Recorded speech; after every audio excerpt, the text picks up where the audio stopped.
La revue de presse avec Thomas Ranou et forcément à la une, beaucoup de journaux, les funérailles du pape François dont on parle nous aussi. Oui, c'est le cas du Parisien aujourd'hui en France qui parle d'un dernier adieu. Le quotidien nous dévoile un peu les coulisses de la cérémonie qui débutera donc à 10h.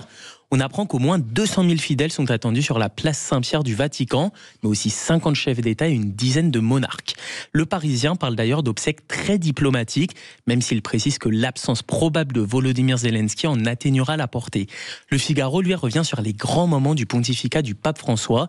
Il se penche notamment sur son voyage sur l'île italienne de Lampedusa en 2013 et son engagement constant en faveur de la défense des migrants.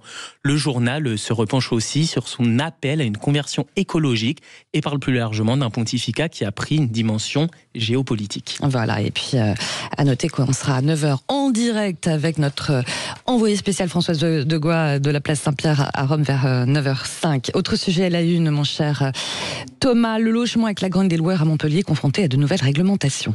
Oui, c'est ce que met en avant Midi Libre. Ce matin, la métropole de Montpellier a mis en place une réglementation limitant à 90 jours la location courte durée pour les résidences principales. Une réglementation qui jusqu'à présent était de 120 jours. Eh bien, cette mesure, elle met en colère de nombreux propriétaires, peut-on lire dans cet article. Il y aura moins de tourisme, donc moins d'argent pour la ville, les commerces, mais aussi les restaurants, explique l'un d'eux. La limitation bête et méchante du nombre de jours n'a pas de sens, est-il rapporté.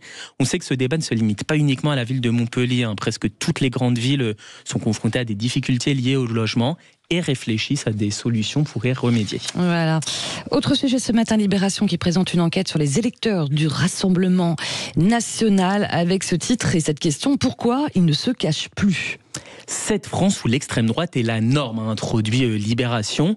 Il note que les sympathisants lepénistes affichent ouvertement leur position et renvoient le stigmate à leurs contradicteurs de gauche. Une analyse que le journal qualifie comme étant un renversement inédit. Il n'y a pas si longtemps, prendre position pour l'extrême droite représentait un aller sans retour. Aujourd'hui, loin d'être stigmatisant, il est valorisé dans certaines régions, peut-on lire. Le quotidien ouvre ses pages à de nombreux acteurs qui témoignent de ce qu'ils considèrent comme étant un racisme décomplexé qu'ils constatent au quotidien sur leur lieu de travail. En salle de pause, on entend des choses qui écœurent, explique notamment l'un d'eux.